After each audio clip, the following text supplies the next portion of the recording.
Kota Jakarta awalnya adalah metamorfosa Sunda Kelapa menjadi Jayakarta dan kemudian menjadi Batavia. Dalam metamorfosis itu, tokoh-tokoh Islam berperan penting dan meninggalkan jejak sejarahnya dalam bentuk masjid. Salah satu masjid bersejarah di Kota Jakarta ini yaitu Masjid Al-Anwar atau Masjid Jami Angke yang terletak di Jalan Tubagus Angke, Jakarta Barat.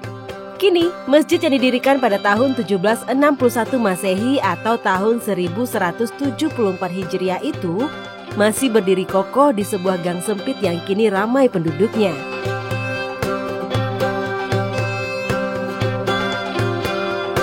Assalamualaikum live friends, apa kabar?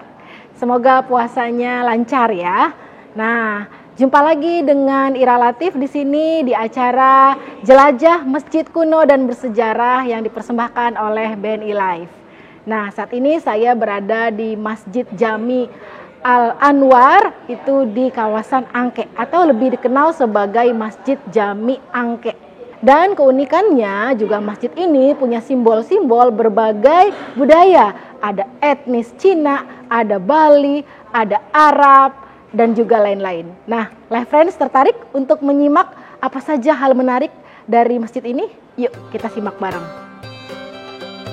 Seorang ahli sejarah yang berkebangsaan Belanda, Dr. F. De Haan, dalam bukunya Oud Batavia menulis, masjid ini didirikan pada tahun 1174 Hijriah atau 1761 Masehi dan didirikan oleh seorang wanita kaya keturunan Cina. Assalamualaikum Pak Ustadz. Waalaikumsalam warahmatullahi wabarakatuh. Boleh diceritakan singkat Pak tentang berdirinya masjid ini Pak? Ya. Masjid Jami Angke Al-Anwar ini dulunya dikenal dengan nama Masjid Kampung Bali awalnya, tapi entah kenapa itu berubah.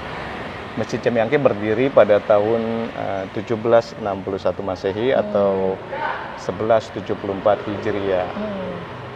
Terus ada hubungannya sama Tubagus Angke itu bagaimana tuh Pak?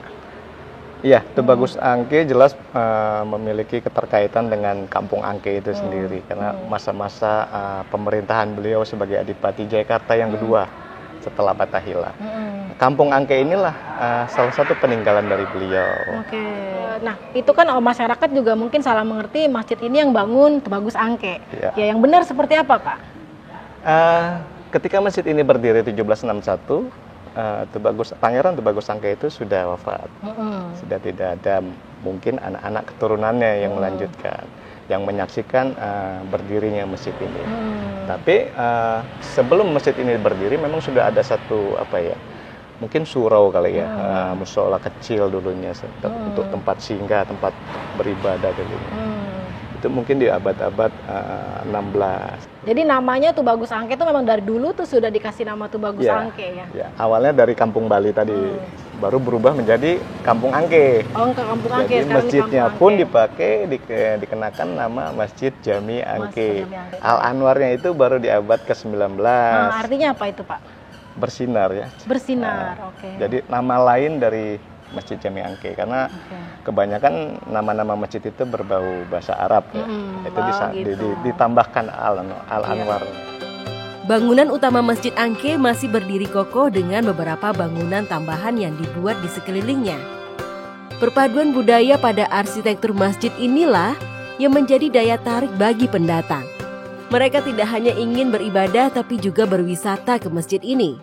Nah kan saya dengar juga masjid ini sebenarnya baru dikenal luas di masyarakat atau pecinta sejarah, mungkin baru belum ada sampai 2 dekade terakhir. Itu bagaimana akhirnya baru ketahuan belum lama itu Pak? Ya tidak lepas dari perjalanan bangsa kita dulu ya, dari di masa peperangan mungkin itu juga banyak bab-bab sejarah yang mungkin hilang atau dihilangkan oleh VOC atau sampai akhirnya memang tidak banyak yang mengetahui tentang sejarah Angke itu sendiri atau Masjid Angke. Nah, alhamdulillah dengan berjalannya waktu dan juga dengan kegigihan para penggiat sejarah, akhirnya coba diangkat kembali sejarah-sejarah khususnya yang ada di kota Jakarta ini.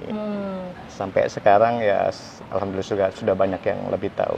Jadi bisa ketahuan itu karena apa? Karena waktu itu mau dibangun renovasi atau bagaimana Pak? Jadi 2017 itu kita mau merestorasi karena prihatin dengan bangunan yang sudah semakin tua ya.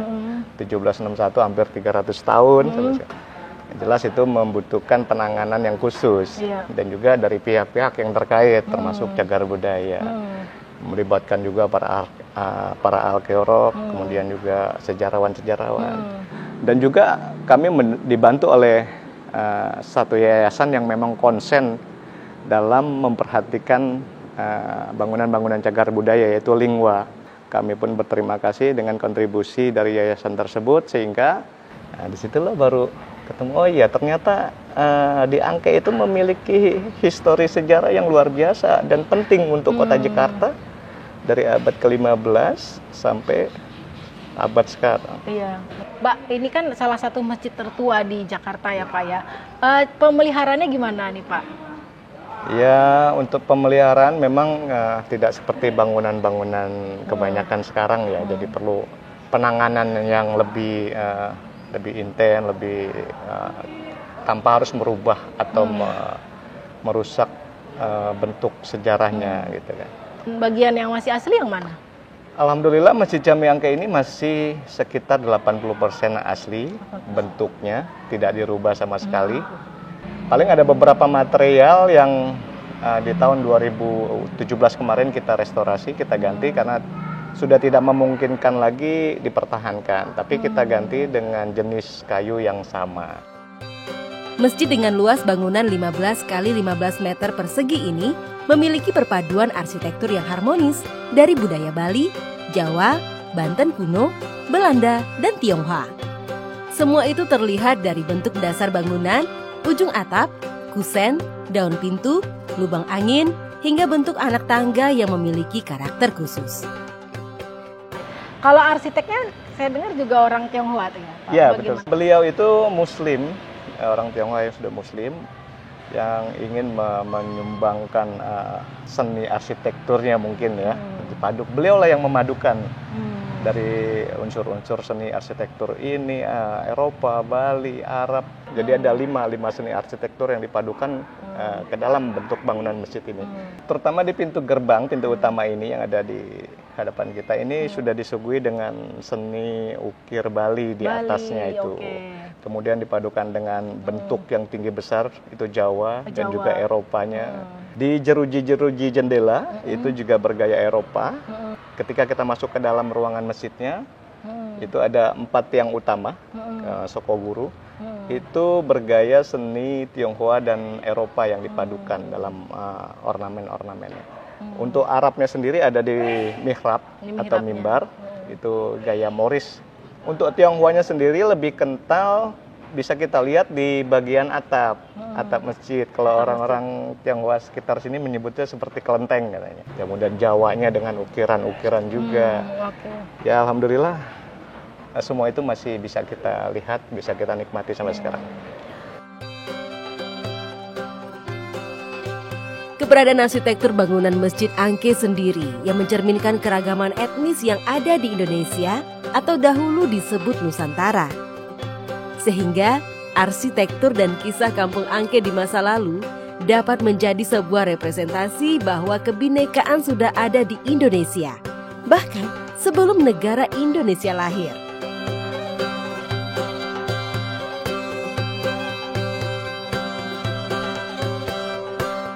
Masjid ini pada saat pendiriannya melibatkan banyak unsur etnis ya Pak ya, lambang pembauran. Seperti apa itu ceritanya Pak?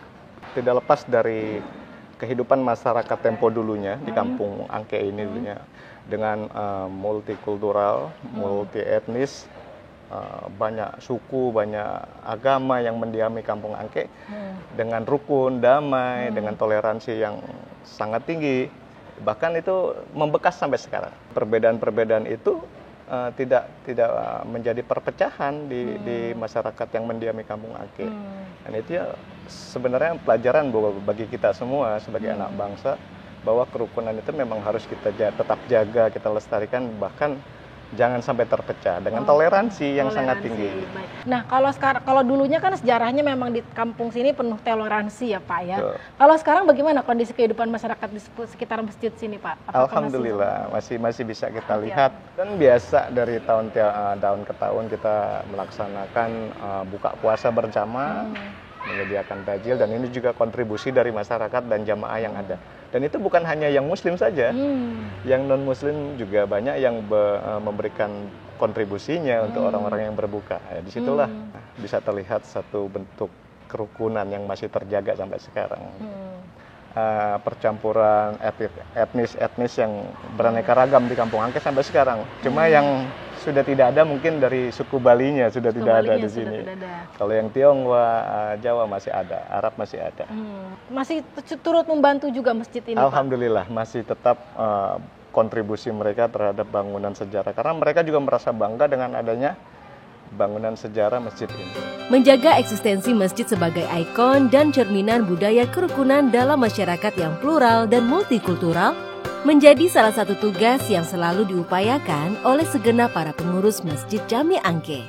Kiat-kiat dari kami sebagai selaku pengurus di Masjid Jami Angke ini dengan cara yang menyeleksi atau menyaring hal-hal yang bisa mengarah kepada perpecahan, permusuhan di antara suku, bangsa. Karena bangunan masjid ini sendiri juga sudah memberikan kisahnya di masa lalu tentang keanekaragaman, dengan banyaknya ornamen-ornamen yang dipadukan ke dalam bentuk bangunan ini. Kemudian di ujungnya atau di puncaknya itu diikat dengan simbol kerukunan. Jadi bisa katakan masjid ini juga sedang bercerita kehidupan masyarakat di masa lalunya dengan toleransi yang sangat tinggi.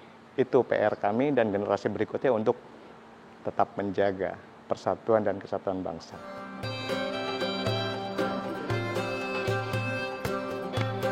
Siapa yang menyangka di gang padat penduduk ternyata ada sebuah masjid yang sudah berusia ratusan tahun dan juga merupakan lambang kerukunan umat beragama bagi masyarakat sekitarnya. Nah, demikian jalan-jalan kita di Masjid Jami Angke Al Anwar. Bagaimana? Live Friends berminat untuk datang langsung ke masjid ini? Sampai jumpa lagi di episode berikutnya. Easy Life, BNI Life. Easy Life. BNI Live.